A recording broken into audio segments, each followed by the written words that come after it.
मिश्राज IAS academy में आप सभी का स्वागत है।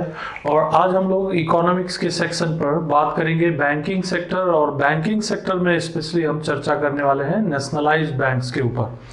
पिछले कुछ समय से और पिछले कुछ महीनों से ये बहुत चर्चा में आ गया है कि कुछ नेशनलाइज्ड बैंक जो हैं उनकी घोषणा की गई है कि सरकार उनको प्राइवेटाइज करने वाली है, तो इसीलिए ये बहुत चर्चित विषय हो गया है। और पिछले कुछ समय में आपने देखा होगा कि बैंकिंग सेक्टर में खासकर जो हमारे पब्लिक सेक्टर बैंक्स हैं उनमें कई बार हड़तालें भी हुई हैं इनके विरोध में।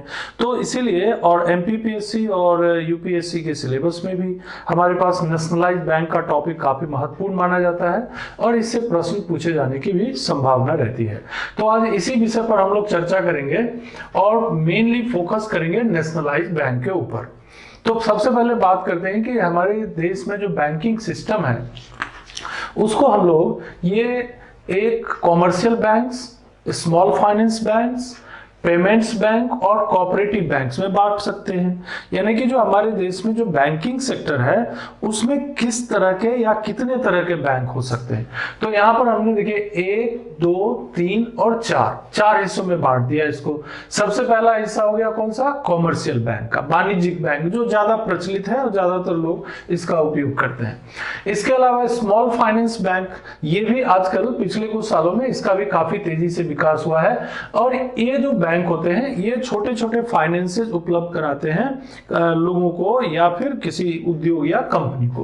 तो ये स्मॉल फाइनेंस बैंक हो गया। फिर आजकल एक नया सिस्टम शुरू हुआ है पेमेंट्स बैंक। जैसे कि आपने सुना होगा कि पेटीएम ने अपना पेमेंट बैंक बनाया है, एयरटेल का पेमेंट बैंक्स होते हैं। ये भी कुछ डिपॉजिट, कुछ सीमा तक ये डिपॉजिट रख सकते हैं और कुछ सीमा तक ये पेमेंट कर सकते हैं। इनको ज्यादा छूट नहीं होती है, लेकिन ये इस तरह का बैंकिंग भी डेवलप हुआ है। फिर आता है कोऑपरेटिव बैंक। कोऑपरेटिव बैंक भी दो तरह के हो सकते हैं। देखिए, एक अर्बन कोऑपरेटिव हो सकता है और एक रूरल कोऑपरेटिव हो सकता है। लेकिन हमें यहां पर चर्चा करनी है कॉमर्शियल बैंक्स और खासकर नेशनलाइज्ड बैंक के ऊपर। तो कॉमर्शियल बैंक में आप जाएंगे तो देखिए क्या क्या चीजें होंगी। एक होगा पब्लिक सेक्टर बैंक, सार्वजनिक बैंक जिसको कहते हैं। दूसरा हो गया प्राइवेट सेक्टर बैंक, यानी कि बहुत से ऐसे बैंक होते हैं जो सरकार की पूंजी से नहीं लगाए गए होते हैं। वो बैंक जो होते हैं निजी पूंजी, प्राइवेट किसी व्यक्ति या प्राइवेट किसी कंपनी के द्वारा एस्टैब्लिश किए गए होते हैं, तो वो हो गया प्राइवेट सेक्टर बैंक। फिर एक होता है रीजनल रूरल बैंक, यानी कि ये भी भारत सरकार के द्वारा ही इसे विकसित किया गया। 1975 में रीजनल रूरल बैंक का कॉन्सेप्ट आया, खासकर ग्रामीण क्षेत्रों में, रूरल एरियाज में बैंकिंग को डेवलप करने के लिए इसका विकास किया गया और यह हो गया रीजनल रूरल बैंक्स। और खासकर 1991 की नई आर्थिक नीति के बाद जब ग्लोबलाइजेशन, प्राइवेटाइजेशन और लिबरलाइजेशन की पॉलिसी आई तो बहुत सारे हमारे देश में प्राइवेट बैंकों के साथ साथ प्राइवेट फॉरेन बैंक्स भी आए, यानी निजी विदेशी बैंक भी आए। और ये सब कॉमर्शियल बैंक्स के ही किसी न किसी रूप को प्रदर्शित करते हैं। अब यहां पर एक बात आती है कि ये जो कॉमर्शियल बैंक होते हैं इनके भी दो तरीके हो सकते हैं, दो तरह के कॉमर्शियल बैंक हो सकते हैं। एक हो सकता है शेड्यूल बैंक जिनको कहते हैं, और दूसरा होता है नॉन शेड्यूल बैंक, यानी अनुसूचित बैंक और गैर अनुसूचित बैंक। तो इसका मतलब हुआ कि अब हमें यह भी बात समझनी पड़ेगी कि शेड्यूल बैंक क्या होता है और नॉन शेड्यूल बैंक क्या होता है। तो आइए बात करते हैं शेड्यूल बैंक की। देखिए, जो शेड्यूल बैंक होते हैं इनका उल्लेख, they are mention in second schedule of the RBI act. जो रिजर्व बैंक अधिनियम है उस अधिनियम के सेकेंड शेड्यूल में जिन बैंकों का नाम होगा वो शेड्यूल बैंक कहलाएंगे। लेकिन उनका नाम होगा कैसे, तो इसके लिए भी प्रावधान है कि ऐसे बैंक जिनका पेड अप कैपिटल और रिजर्व 5 लाख रुपए से ज्यादा होना चाहिए, 5 लाख रुपए से ज्यादा होना चाहिए। आरबीआई एक्ट 1934 का जो प्रावधान है उन प्रावधानों के आधार पर यह व्यवस्था की गई थी कि ऐसे बैंक, ऐसे कॉमर्शियल बैंक, ऐसे वाणिज्यिक बैंक जिनका पेड अप कैपिटल और साथ में उनके पास जो रिजर्व है वो कितने से ज्यादा होना चाहिए, 5 लाख रुपए से ज्यादा होने चाहिए। तो ऐसे बैंक को शेड्यूल बैंक कहा जाता है, ऐसे बैंकों को शेड्यूल बैंक कहा जाता है। अब यहां पर एक वर्ड आ जाता है paid up capital. Paid up capital का मतलब क्या होता है कि अगर कोई बैंक है जो कि शेयर धारकों ने उसमें पैसा लगाया हुआ है, तो उन शेयरों की उस समय जो कुल वैल्यू होगी, जो उस बैंक के जितने भी शेयर हैं, उन शेयरों की जो कुल वैल्यू होगी वो उस समय पेड अप कैपिटल कहलाएगा। और साथ में बैंक के पास जो अपना रिजर्व है उसको भी जोड़ दीजिए, तो दोनों मिला के 5 लाख से कम नहीं है, तो आरबीआई के इस एक्ट के मुताबिक वो शेड्यूल बैंक की श्रेणी में आ जाएगा। अब जब कोई बैंक शेड्यूल बैंक की श्रेणी में आता है तो भाई उसको सीआरआर के रूल को भी फॉलो करना पड़ता है, एसएलआर को भी के रूल को फॉलो करना पड़ता है, cash reserve ratio, statutory liquidity ratio, ये सब चीजों को उसे फॉलो करना पड़ता है। फायदा क्या होता है, देखिए अगर सीआरआर या एसएलआर के रूल को फॉलो करेंगे तो उस बैंक का जो क्रेडिबिलिटी होती है, विश्वसनीयता होती है, वो जनता में ज्यादा हो जाती है। और साथ ही साथ उनको अगर जरूरत पड़ेगी तो कभी भी लोन लेने की जरूरत पड़ेगी, अगर उनको किसी भी तरह की सुविधा लेने की जरूरत पड़ेगी तो आरबीआई उनकी मदद करने के लिए तैयार रहता है। तो इसीलिए ज्यादातर बैंक कोशिश करते हैं कि वो शेड्यूल बैंक में रहें, और ऐसा है भी। बहुत सारे बैंक, चाहे वो प्राइवेट बैंक हो या फिर नेशनलाइज्ड बैंक हो, ज्यादातर बैंक यही प्रयास करते हैं कि वो शेड्यूल बैंक की श्रेणी में आए। और नॉन शेड्यूल में क्या आएगा, तो नॉन शेड्यूल बैंक में आएंगे कि banks with reserve capital of less than 5 lakh. अब मान लीजिए रिजर्व कैपिटल जो है 5 लाख से कम है उस एक्ट के मुताबिक, 1934 के आरबीआई एक्ट के मुताबिक, तो अगर 5 लाख से कम है तो उसको आरबीआई के सेकेंड लिस्ट में उसे रखेंगे ही नहीं, तो वो नॉन शेड्यूल बैंक हो जाएंगे। तो बहुत सारे ऐसे बैंक भी रहते हैं, छोटे बैंक रहते हैं या स्थानीय स्तर के बैंक रहते हैं, निजी बैंक रहते हैं, वो नॉन शेड्यूल बैंक में आते हैं। वो उस नॉर्म्स को, यानी जो आरबीआई के जो नॉर्म्स होते हैं शेड्यूल बैंक के, उसे वो पूरा ही नहीं कर पाते, तो इसीलिए वो नॉन शेड्यूल बैंक के श्रेणी में आते हैं। तो ये schedule bank, non schedule bank को डिटेल में अपन और किसी और वीडियो में बात करेंगे। फिलहाल इसको आप यहां समझ गए होंगे कि जो कॉमर्शियल बैंक्स होते हैं वो भी दो तरह के हो सकते हैं, शेड्यूल बैंक और नॉन शेड्यूल बैंक। अब थोड़ी चर्चा करते हैं नेशनलाइज्ड बैंक पर जाने से पहले कि development of bank in India कैसे हुआ, मतलब भारत में बैंकिंग सेक्टर का विकास कैसे हुआ।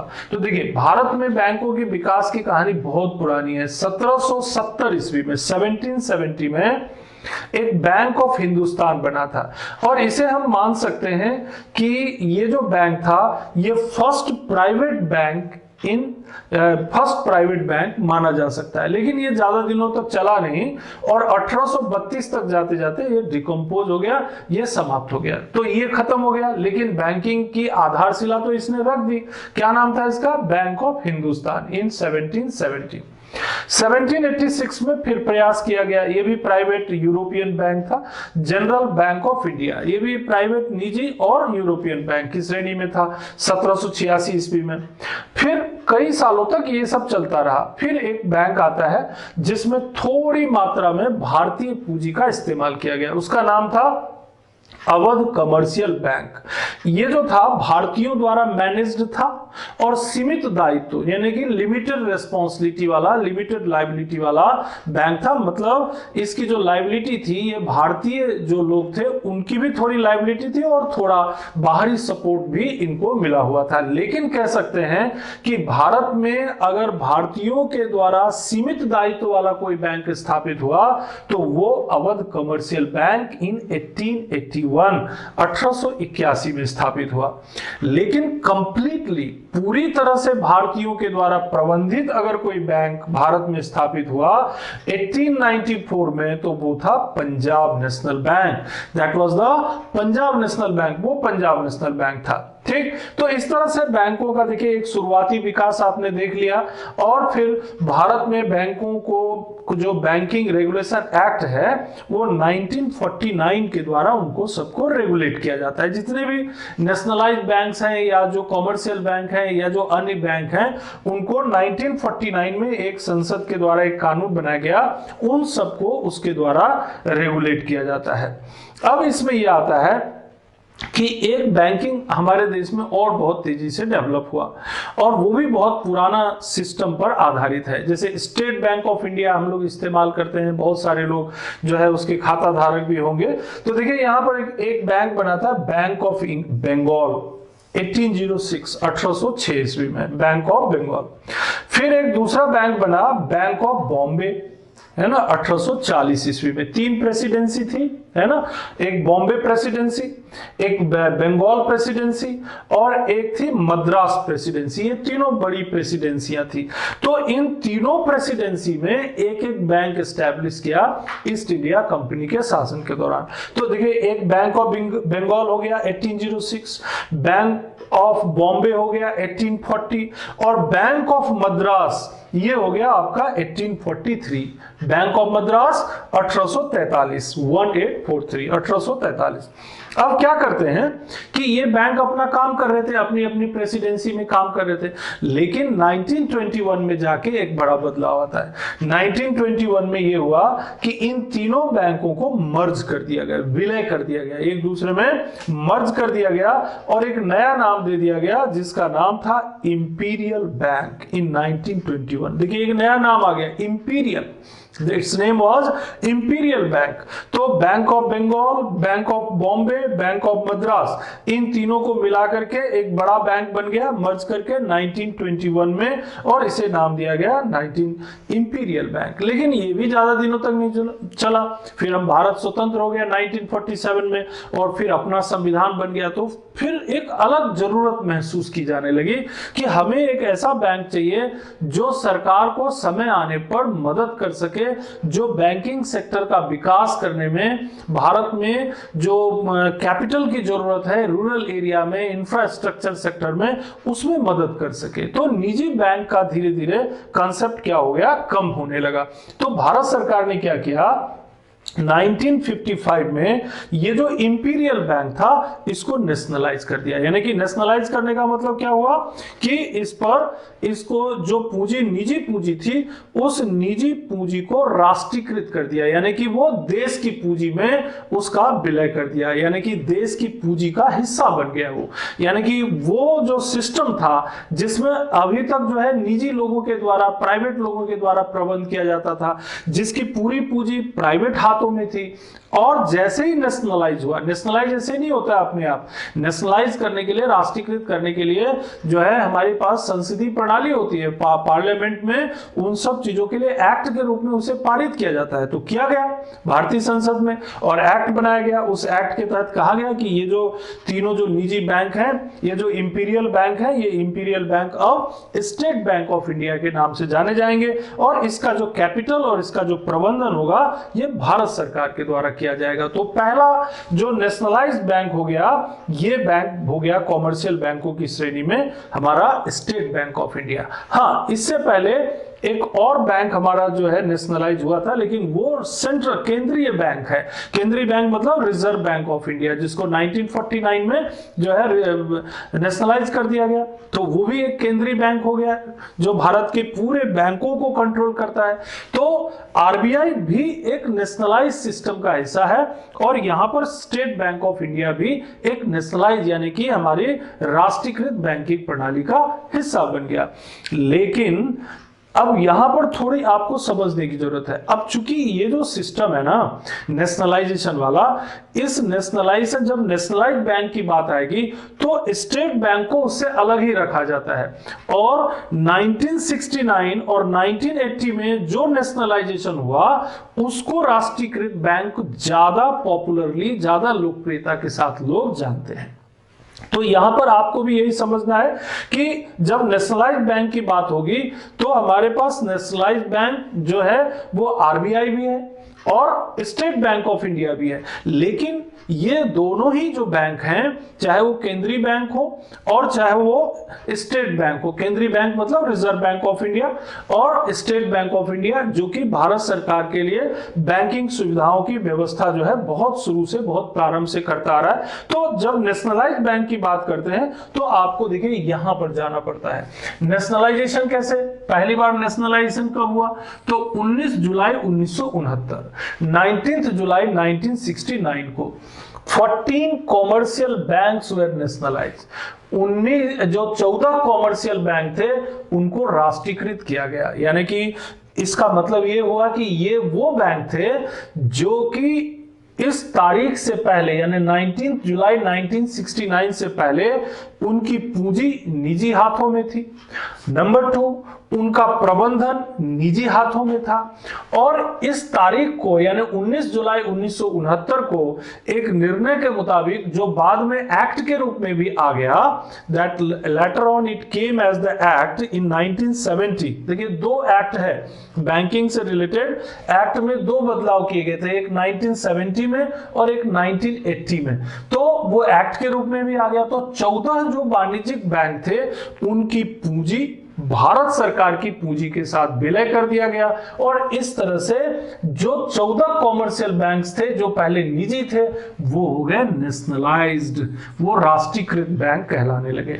और ये जो राष्ट्रीयकृत बैंक, जो 14 राष्ट्रीयकृत बैंक थे वो देखिए, एक तो सेंट्रल बैंक ऑफ इंडिया था, इसके अलावा बैंक ऑफ इंडिया था, इसके अलावा पंजाब नेशनल बैंक था, बैंक ऑफ बड़ौदा था, है ना, यूको बैंक था, united commercial bank, Canara bank था, है ना, UBI united bank of India, Dena bank, syndicate bank, Allahabad bank, union bank, Indian bank, है ना, bank of Maharashtra. Bank of Maharashtra के अलावा इंडियन ओवरसीज बैंक नेशनलाइज्ड बैंकों की श्रेणी में लाए गए और कुल मिलाकर ये 14 बैंक जो थे वो नेशनलाइज किए गए। तो इस तरह से अब स्टेट बैंक ऑफ इंडिया के अलावा ये 14 बैंक हो गए नेशनलाइज यानी राष्ट्रीयकृत बैंक। अब इस समय देखेंगे आप तो इस समय भारत की प्रधानमंत्री श्रीमती इंदिरा गांधी थी, वित्त मंत्री मोरारजी देसाई थे। ये ध्यान रखना होगा, मोरारजी देसाई जो थे इनके समय में ही ये पहली बार 1969 में बैंकों का राष्ट्रीयकरण किया गया। इसके अलावा उस समय जो कार्यवाहक राष्ट्रपति थे ये बीबी गिरी साहब थे, हमारे बीबी गिरी साहब थे। और इसके आरबीआई के जो गवर्नर थे उस समय वो थे एल के झा आरबीआई के गवर्नर थे। वित्त मंत्री मोरारजी देसाई थे और प्राइम मिनिस्टर श्रीमती इंदिरा गांधी थी और कार्यवाहक राष्ट्रपति थे उस समय बीबी गिरी। तो इनके कार्यकाल के दौरान ये एक बड़ा स्टेप उठाया गया जिसमें कि बैंकों का राष्ट्रीयकरण हुआ। फिर 1980 में गए, फिर ये कुछ साल ऐसे चलता रहा, फिर ऐसा लगा कि हमें कुछ और बैंकों को राष्ट्रीयकृत करना है। तो इस समय फिर हमने राष्ट्रीयकरण किया आंध्रा बैंक को, कॉरपोरेशन बैंक को, Andhra bank, corporation bank, new bank of India को भी किया, इसको नेशनलाइज किया, ओरिएंटल बैंक ऑफ कॉमर्स को नेशनलाइज किया, पंजाब एंड सिंध बैंक को नेशनलाइज किया और विजया बैंक को भी नेशनलाइज किया। और इस तरह से 1980 में 6 बैंकों को, 1969 में 14 बैंकों को राष्ट्रीयकृत कर दिया गया। यानी कि निजी पूंजी जो है उस निजी पूंजी को राष्ट्रीयकृत पूंजी में परिवर्तित कर दिया गया। अब जब भी कोई भी निजी पूंजी को राष्ट्रीयकृत पूंजी में परिवर्तित कर दिया जाता है तो स्वाभाविक है जो निजी कंपनी होती है या निजी उद्योग होता है जिसको राष्ट्रीयकृत किया गया, भाई उसका तो कैपिटल चला जाता है। तो सरकारें क्या करती है, 2 तरीकों से करती है। कभी कभी तो उनको कंपेंसेशन भी देती है और कभी कभी कंपेंसेशन ना दे करके उन्हें कुछ अन्य सुविधाएं या अन्य तरह से उनको भागीदारी देने का प्रयास करती है। लेकिन कभी कभी कंपेंसेशन दे करके भी उन्हें जो है मुक्त कर दिया जाता है। तो इस तरह से राष्ट्रीयकृत करने की व्यवस्था जो है हमारे देश में हुई और ये बैंक हो गए राष्ट्रीयकृत बैंक कहलाए। तो एक तो स्टेट बैंक ऑफ इंडिया एक अलग ही तो व्यवस्था थी और उसके साथ साथ ये 20 और 14 और 6 20 बैंक हो गए। इस तरह से राष्ट्रीयकरण। अब इसमें सवाल ये उठता है कि भाई जब ये बैंक ऑलरेडी काम कर रहे थे तो इन्हें राष्ट्रीयकृत क्यों किया गया, जरूरत क्या पड़ी? तो इस जरूरत को भी समझना पड़ेगा। देखिए पहली चीज तो ये थी कि वो जो वक्त था खासकर 1960 का दशक या आप समझिए 70 का दशक, इस समय प्लानिंग जो था योजना के अंतर्गत विकास का काम चल रहा था। तो प्लानिंग के तहत बहुत सारी नई नई योजनाएं बनाई जाती थी। अब उन योजनाओं के लिए पैसों की जरूरत होती थी। अब निजी जो बैंक होते थे उन प्राइवेट वर्क के लिए सरकार को पैसा क्यों देंगे? भाई वो तो अपने लाभ के लिए कमा रहे हैं, भाई बैंक से वो पैसा, निजी बैंक है तो पैसा क्यों देंगे? आज भी इस तरह की परिस्थिति है और हो सकती है। लेकिन उस समय की सरकार ने यह सोचा कि अगर इन बैंकों को राष्ट्रीयकृत कर दिया जाए तो ये बैंक जो लाभ कमाते हैं या इनके पास जो जनता की जो पूंजी आती है उस पूंजी को हम डेवलपमेंट में लगा देंगे।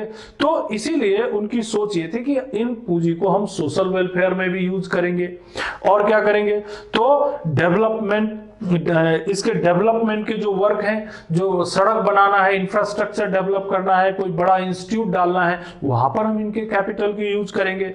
इसके अलावा एक्सपेंशन ऑफ बैंकिंग सेक्टर। अब प्राइवेट बैंक है तो भाई जरूरी तो नहीं कि वो गांव में खोले, कोई गांव में जाके बैंक खोले, निजी बैंक को नहीं कह सकते आप, जबरदस्ती नहीं कर सकते। लेकिन आजकल तो चलो कुछ कानून ऐसे बन गए हैं कि भाई इतना % बैंक आपका शहर में होना चाहिए तो गांव में भी होना चाहिए, लेकिन वो कानून के तहत वो कितना मानते हैं ये तो सबको पता है। लेकिन यहां पर हम बात ये कह रहे हैं कि अब ग्रामीण क्षेत्रों में बैंकों की शाखा होनी चाहिए क्योंकि वहां भी बैंकों का विकास होना चाहिए। इसके अलावा जो प्राइवेट मोनोपोली है, कैपिटल पर जो प्राइवेट मोनोपोली है उसको भी खत्म करना है। तो सरकार की सोच ये थी कि अगर प्राइवेट मोनोपोली को खत्म करना है, रूरल एरियाज में बैंकिंग सेक्टर को डेवलप करना है और रीजनल इम्बैलेंस, जो क्षेत्रीय असंतुलन बना हुआ है, गांव और शहरों के बीच क्षेत्रीय असंतुलन, कोई रिमोट एरियाज है तो वहां पर भी लोग जो है वहां पर बैंकिंग सुविधाएं नहीं विकसित हो रही, तो इसको कैसे चेंज करेंगे। तो इन्हीं सब चीजों को ध्यान में रख के बैंकों का राष्ट्रीयकरण किया गया। तो ये कारण हो गया राष्ट्रीयकरण के, दीज वर द रीजंस। अब फिर धीरे धीरे चेंजेस होने लगे इसमें। बाद में देखिए एक न्यू बैंक ऑफ इंडिया आया, इसको तो पंजाब नेशनल बैंक में मर्ज कर दिया गया। बाद में एक आईडीबीआई बना, ये आईडीबीआई बैंक, तो इसको भी नेशनलाइज किया गया 2009 में, इसे नेशनलाइज किया गया। और अभी कुछ साल पहले ही इस बैंक का लगभग 51% शेयर जो है वो LIC को बेच दिया गया है। तो ये LIC के द्वारा ओन्ड एक बैंक हो गया है आईडीबीआई। तो ये चेंजेस बैंकिंग सेक्टर में आ रहा है। 2013 में देखिए एक महिला बैंक बनाया गया इन 2013। तो महिला बैंक मतलब स्पेशली महिलाओं का एक, उसमें पूरा जो स्टाफ होंगे वो महिलाओं के लिए होंगे और इसके अलावा जो काम होंगे वो महिलाओं के लिए होंगे। इस तरह का ये बैंक 2013 में बनाया गया, लेकिन ये ज्यादा दिनों तक चल नहीं पाया। ये जो सिस्टम था ये थोड़े ही समय बाद ही इसको मर्ज कर दिया गया। तो मर्ज कैसे हुआ, तो देखिए इसको क्या किया गया कि 2017 में, इन ईयर 2017 में एक तो ये महिला बैंक जो अभी मैंने बताया आपको, और जो स्टेट बैंक के सब्सिडरी बैंक थे, 5 सब्सिडरी थे। State bank of Travancore, state bank of Mysore, state bank of Bikaner and Jaipur, state bank of Patiala, state bank of Hyderabad और इसके कुछ समय बाद state bank of Indore.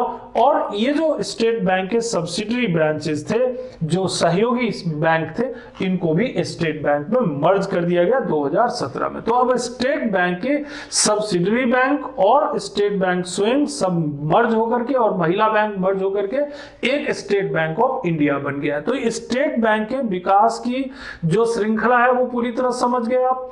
State bank के विकास की श्रृंखला कहां से शुरू हुई थी, वो जो तीनों प्रेसिडेंसी बैंक थे, बॉम्बे, मद्रास और बंगाल यानी कि कलकत्ता को, उनको मिला के इंपीरियल बैंक बनाया। फिर इंपीरियल बैंक को क्या कर दिया, वो 1955 में स्टेट बैंक ऑफ इंडिया बनाया। फिर समय के साथ जो है कुछ क्षेत्रीय स्तर पर, रीजनल लेवल पे, देखिए जैसे ये ट्रावनकोर हो गया, मैसूर हो गया, बीकानेर एंड जयपुर हो गया, पटियाला हो गया, इंदौर हो गया, हैदराबाद हो गया, ऐसे क्षेत्रीय स्तर पर रीजनल लेवल पे स्टेट बैंक की शाखाएं खोली, स्टेट बैंक को सब्सिडरी ब्रांच बनाया, उसको भी मर्ज कर दिया। अभी पिछले कुछ सालों में ये मर्जर की गति बहुत तेजी से बढ़ी है।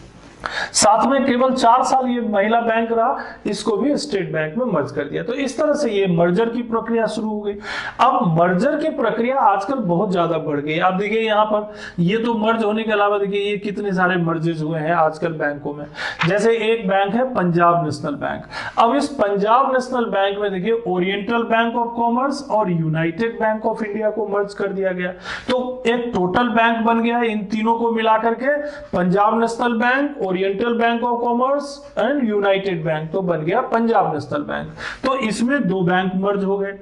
कैनरा बैंक में देखिए आपको 2 बैंक मर्ज कर दिया गया। कैनरा बैंक में एक मर्ज किया गया सिंडिकेट बैंक, तो सिंडिकेट बैंक को मर्ज कर दिया गया। कैनरा बैंक में तो ये एक और बैंक कम हो गया।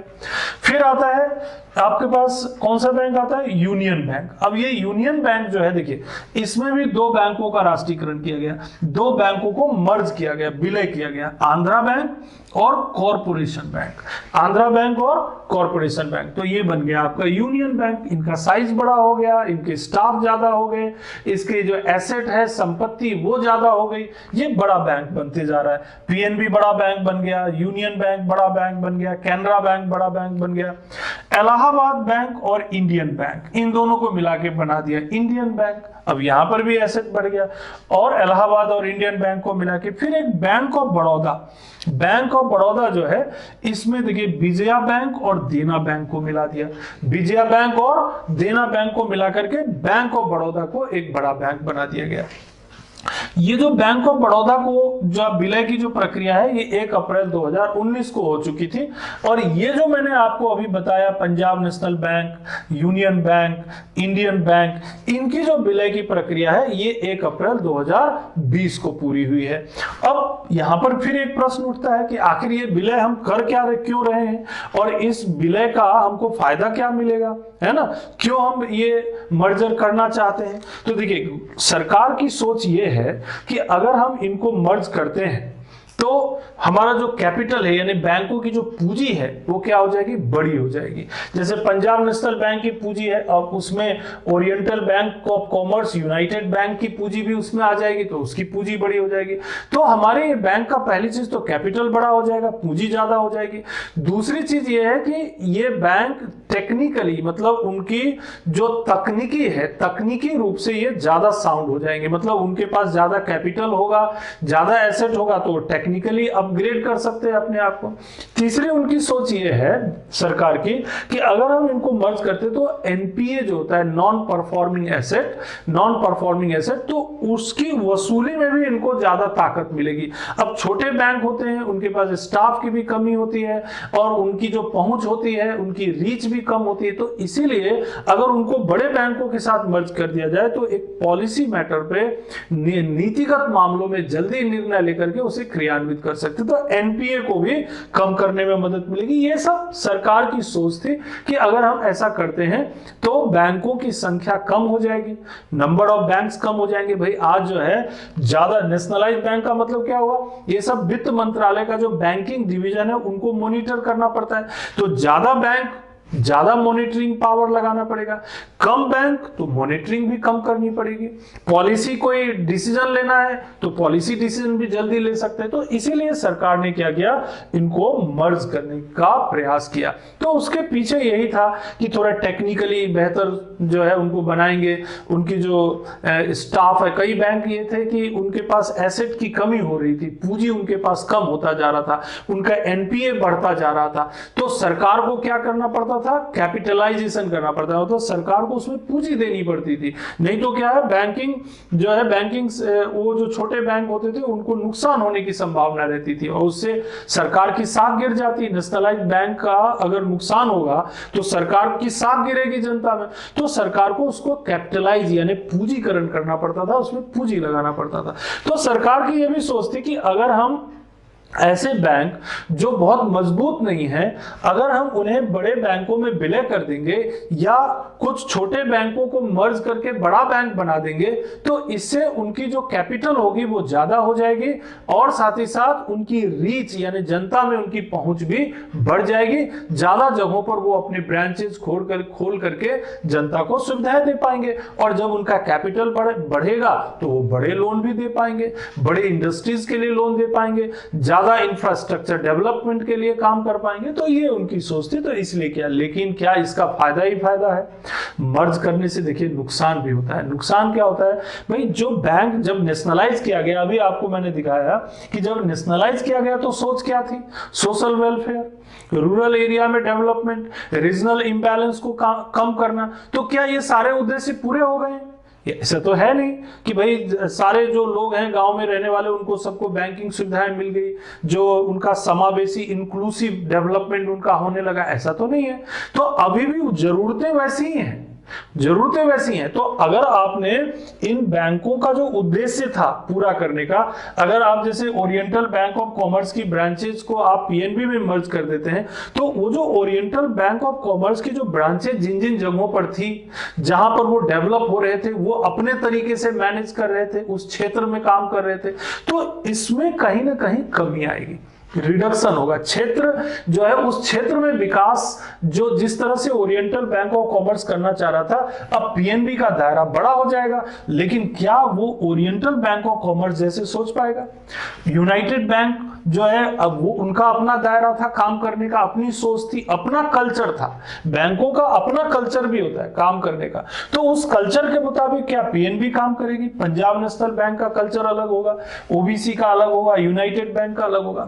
मुख्य बात यह है कि अगर वो पर्पस पूरा नहीं हुआ जिसके लिए 1969 में स्टैब्लिश किया गया, तो फिर इनको मर्ज करके हम किस पर्पस को पूरा करना चाहते हैं? तो यही लेकर के विवाद भी है और कई बार बैंकों में इस कारण से हड़ताल भी हुई। तीसरी एक और महत्वपूर्ण बात ये यहां पर उठती है, इसको लेकर के भी क्वेश्चन आता है कि आखिर ये जो एम्प्लॉइज हैं ये विरोध क्यों करते हैं? जो ये मर्ज करते हैं तो उस समय विरोध करते हैं इसका कि भाई मर्ज आप मत करिए, हम बेहतर काम कर रहे हैं, हम लाभ दे रहे हैं, प्रॉफिट दे रहे हैं, आपको दिक्कत क्या है?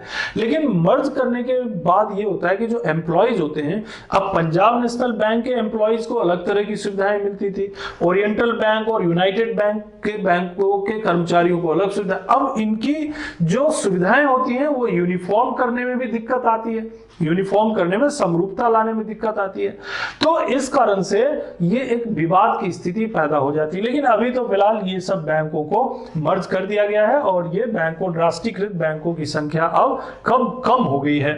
फिर इसके बाद बात ये आती है कि हमारे पास जो है एक और डेवलपमेंट होता है। आजकल ये हो रहा है कि 1 फरवरी 2020 को, जब 2021 को ऑन 1 फरवरी 2021 जब हमारे वित्त मंत्री निर्मला सीतारमण बजट रख रही थी, तो उन्होंने एक घोषणा की अपने बजट भाषण के दौरान कि हम 4 सरकारी बैंकों को प्राइवेटाइजेशन करेंगे, मतलब निजीकरण करेंगे। मतलब ये कि अभी तक हम बात कर रहे थे नेशनलाइजेशन की, अब जस्ट उसका उल्टा प्रक्रिया शुरू हो जाएगा। और उसमें उन्होंने 4 बैंकों का नाम तो नहीं लिया, लेकिन 4 बैंकों को धीरे धीरे पता चला कि भाई ये जो बैंक हैं ये अभी प्रायोरिटी में रखे गए हैं। कौन कौन से? तो जैसे देखिए, bank of Maharashtra, bank of India, Indian overseas bank and central bank of India. Central bank of India, ये 4 जो बैंक है ना, इनको प्रायोरिटी में रखा गया है कि हम अगर हमें प्राइवेटाइजेशन की प्रक्रिया शुरू करनी पड़ेगी तो हम इन बैंकों को प्राइवेटाइज करेंगे पहले, ऐसा इनका सोचना है। अब इसमें कई बार ये सोच आती है कि भाई क्यों प्राइवेटाइज करना चाहते हैं, इसके क्या फायदे नुकसान होंगे? तो ये भी अब सोचने वाली बात है कि क्यों करना चाहते हैं। तो भाई देखो, ये सरकार का सोचना ये है कि जो प्राइवेट बैंक्स होते हैं, जो प्राइवेट बैंक हैं, वो ज्यादा एफिशिएंटली काम करते हैं, सरकार के ऊपर उनका भार भी कम रहता है।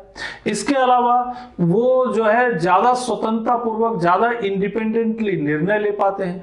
और ये जो सरकारी बैंक, जो राष्ट्रीयकृत बैंक हैं, वो लोन देने में या फंड जो है देने में उनको दिक्कत आती है। उनका एनपीए भी इसी कारण बढ़ जाता है, नॉन परफॉर्मिंग वसूली नहीं कर पाते, क्योंकि कई बार वो राष्ट्रीयकृत बैंक ऐसे सेक्टर को कर्ज देते हैं जो सरकार बोलती है भाई ये जो है वेलफेयर का सेक्टर है, ये इंफ्रास्ट्रक्चर का सेक्टर है, ये इंडस्ट्रियल ग्रोथ का सेक्टर, सोशल वेलफेयर के लिए भी काम करना पड़ता है। तो जो हमारे पब्लिक सेक्टर बैंक होते हैं, यानी जो राष्ट्रीयकृत बैंक होते हैं, उनको सरकार के गाइडलाइन के मुताबिक ज्यादा काम करना पड़ता है, तो एनपीए की मात्रा बढ़ जाती है। अब यहां पर यह है कि सरकार यह चाहती है कि ऐसे नेशनलाइज्ड बैंक को धीरे धीरे उनकी एफिशिएंसी को बढ़ाया जाए। तो एफिशिएंसी कैसे बढ़ेगी? उनकी कार्यकुशलता को बढ़ाने के लिए सरकार की यह सोच है कि उनके जो शेयर हैं वो बाजार में बेचे जाए, तभी तो प्राइवेटाइज होगा। भाई मान लीजिए अभी किसी सरकारी बैंक में, राष्ट्रीयकृत बैंक में सरकार की यानी भारत सरकार की पूंजी, भारत सरकार की पूंजी मतलब जनता की पूंजी, भारत सरकार के पास जो पैसा होता है वो किसके पास, किसका पैसा होता है, जनता जो टैक्स के रूप में देती है वही पैसा तो उनके पास होता है।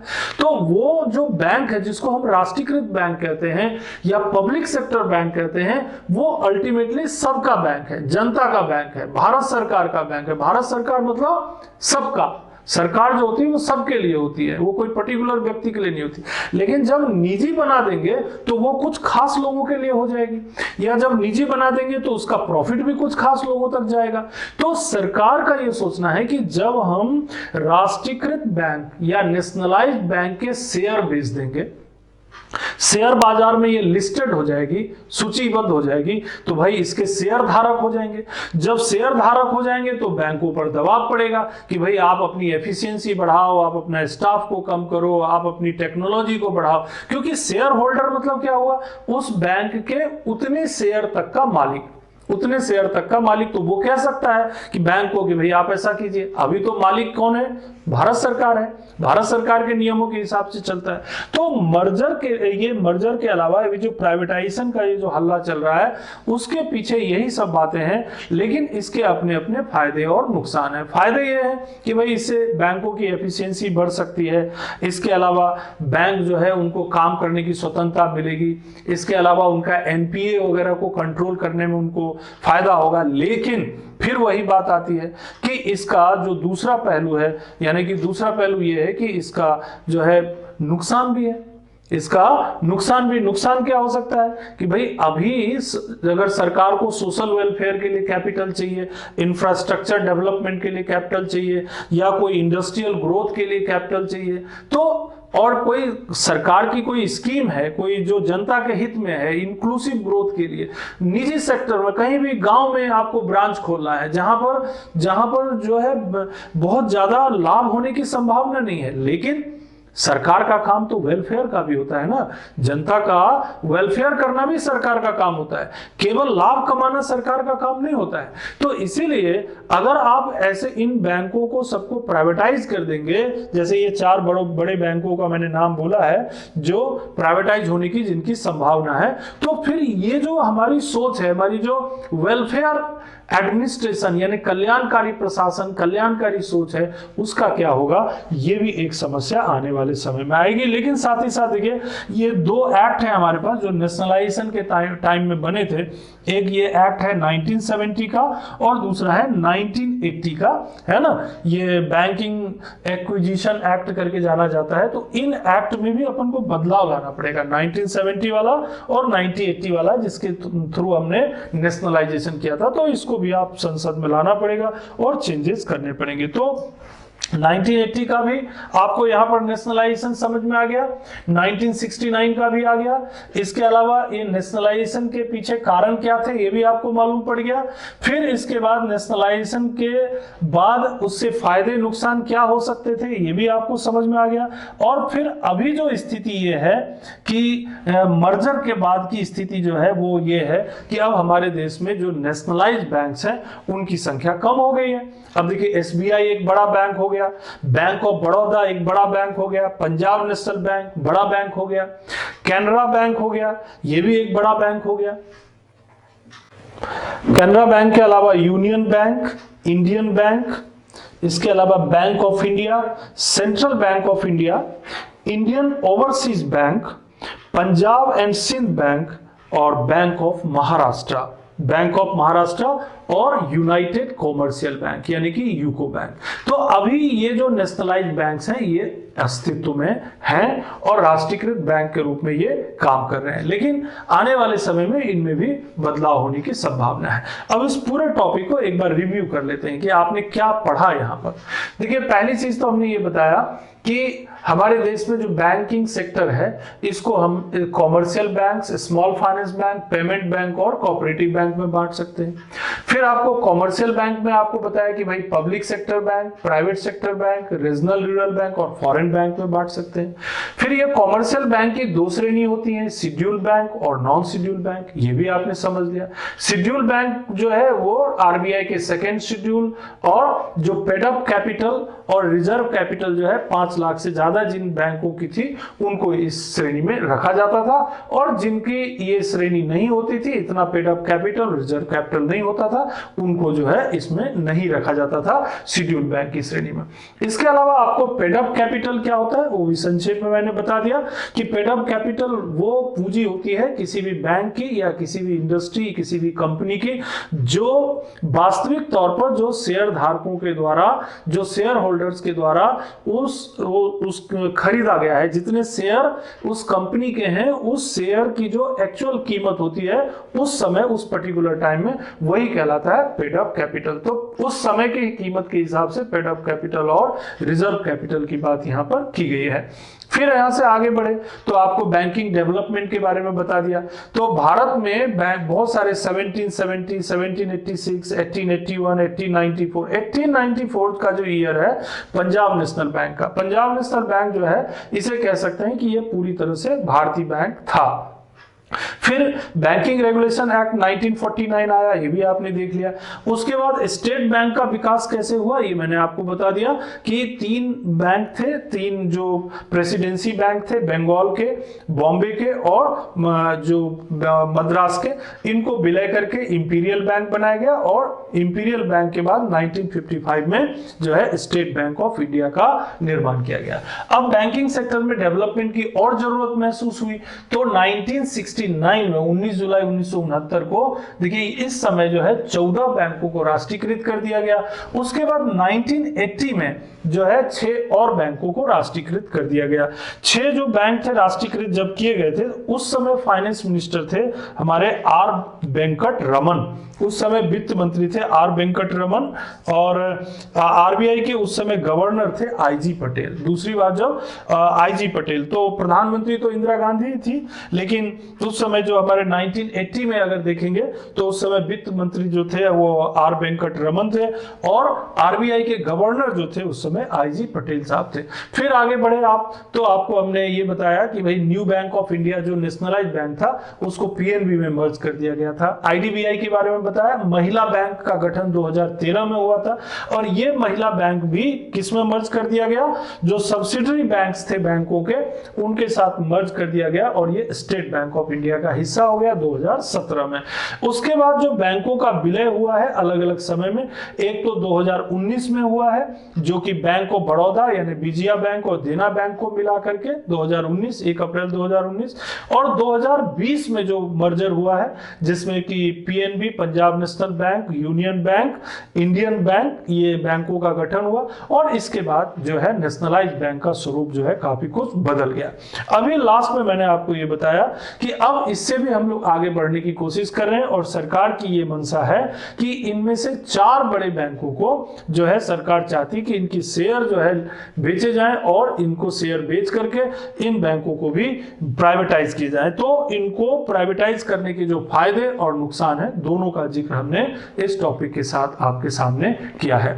फिलहाल अगले क्लास में हम आपसे चर्चा करेंगे कि बैंकिंग सेक्टर में और क्या क्या डेवलपमेंट हुए हैं। तो मेरा आपसे यही रिक्वेस्ट रहेगा कि चैनल को सब्सक्राइब जरूर कीजिएगा, और साथ ही साथ हमसे जुड़े रहिएगा जिससे कि हम और महत्वपूर्ण वीडियोस आप तक पहुंचा सकें। धन्यवाद।